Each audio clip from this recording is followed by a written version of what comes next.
안녕하세요. 일리아의 서재 두 번째 편입니다. 이번 호에서는 자녀 양육에 관련된 지식은 어떤 역할을 하는가입니다. 첫 번째 편에서 컨텐츠를 들어보신 분은 아시겠지만 아이들을 잘 키우는 데 있어서 가장 중요하고 핵심적인 요소는 자녀와의 관계라고 말씀드렸습니다. 그렇다고 해서 양육에 관련된 지식을 소홀히 하거나 그것이 중요하지 않다는 의미는 아니라고 말씀드렸죠. 그럼 과연 지식은 어떤 역할을 하고 어떠한 의미가 우리에게 있는지 살펴보도록 하겠습니다. 첫 번째 지식은 양육의 기준을 정해줍니다. 양육의 기준이라고 하는 것은 이런 행동은 아이에게 해가 됩니다. 이런 행동은 아이들에게 도움이 됩니다. 이러한 기준을 정해주는 데 있어서 지식은 분명한 역할을 하는 것이지요. 사실 여러분들은 자녀들을 칭찬하는 것을 좋게 생각하실 수 있습니다. 물론 자녀에게 칭찬하는 것 좋을 수 있지요.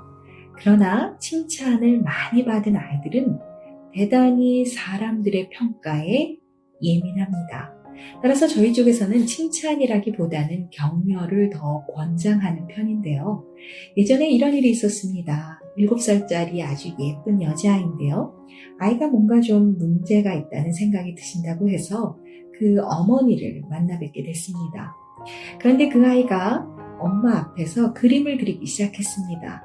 또 저를 그린다고 얘기해서 아이가 그리는 그림에 저도 관심을 가지게 됐죠.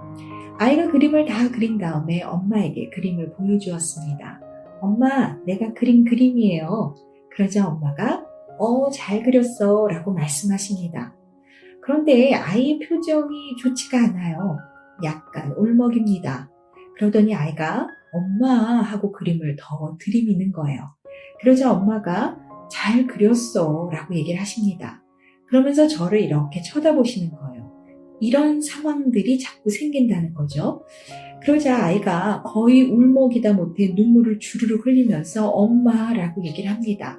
그러자 어머니께서 그 아이의 귀에다 대고 집에 가서 해줄게 라는 말씀을 하십니다. 그래서 제가 어머니께 여쭤보았습니다. 어머니, 집에서 무얼 해주세요? 무얼 해주신다는 뜻이에요? 라고 여쭤보았지요. 그러자 어머니가 이렇게 말씀하십니다. 저희 집은 아이가 뭘 좀 잘하는 일이 있으면 모든 식구들이 다 한 명씩 기절을 해주신다는 거예요. 자, 기절. 아이가 노래를 잘 부르면 엄마가 설거지를 하다가 설거지를 잠깐 놓고 기절. 아이가 그림을 잘 그리면 아빠가 그림을 보고 소파에서 기절.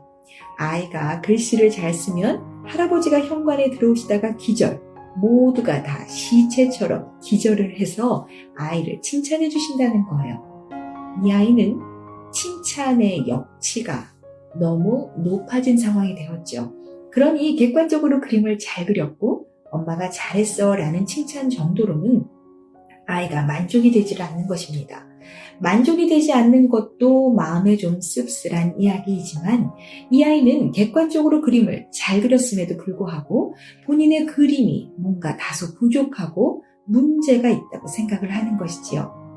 객관적으로 잘했음에도 불구하고 마음이 편안하지 않은 상태, 항상 타인의 평가를 의식하는 상태, 그런 상태에 놓이게 되는 것입니다. 그래서 사실 저희 쪽에서는 많은 칭찬하는 것을 당연히 권하지 않습니다. 사실 이 아이는 7살이었는데요. 곧 8살이 되겠죠. 그럼 우리나라 학교의 제도에 준해 초등학교를 들어가게 될 텐데 초등학교에 가서 아이가 선생님 앞에서 어떠한 활동을 하고 나서 선생님이 이 아이를 보고 잘했어 라고 평가하실 수도 있고 너무 바쁘시면 일대 다수 세팅이기 때문에 현실적으로 어떠한 커멘트를 해주시지 못할 수도 있습니다. 심지어 선생님 책상에 두고 가 이렇게 말씀하실 수도 있습니다. 그런데 아이는 실제 잘 했음에도 불구하고 선생님의 이러한 반응 때문에 내가 잘 못했나? 내가 뭐가 문제가 있나? 선생님이 나를 싫어하시나? 이런 생각하지 않아도 되어야 할 그러한 가지치기들이 많이 생기게 되겠지요. 그래서 말씀드립니다. 아이에게 너무 지나친 칭찬을 하는 것은 좋지 않습니다 라고 얘기하는 것이죠. 이러한 지식이 아이를 키울 때 기준이 되는 것입니다. 아, 이런 것은 아이한테 해가 되는구나. 아, 이런 것들은 꾸준히 해주어야겠구나. 이러한 기준을 만드는 것이 바로 지식의 역할입니다. 두 번째는 지식을 통해서 아이들에게 좋은 행동을 양육자의 감정 기복과 무관하게 지속적으로 꾸준히 넣어주는 데 있어서 지식이 활용될 수 있습니다.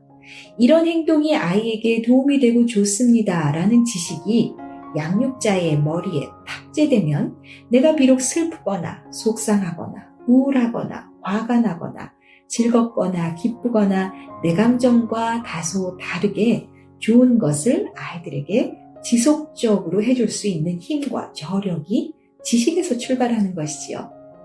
마지막으로는 민감성입니다. 아이가 울음을 울 때, 아이가 어떠한 행동을 할 때 지식은 그 행동이 어떤 의미를 가지고 있는지, 그 행동의 밑면에 아이는 어떤 정서적인 상태에 놓여져 있는지 이런 것들을 지식이 다 분별해 줄 수 있지요.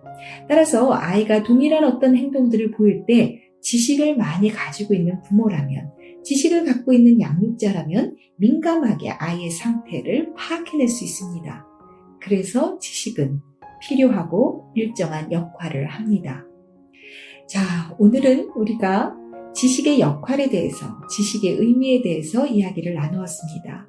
지식은 아이들한테 이러한 행동은 해가 됩니다. 아니면 이러한 행동은 좋습니다. 라고 하는 기준을 만들어주고 그 기준에 준해서 내 감정과 무관하게 지속적으로 좋은 것을 꾸준히 넣어줄 수 있는 동력이 되며 아이의 어떠한 행동에 대해서 아, 이것은 이러한 행동이구나 라고 하는 밑면을 잘 파악하고 분별 있게 볼 수 있는 민감성을 부여합니다.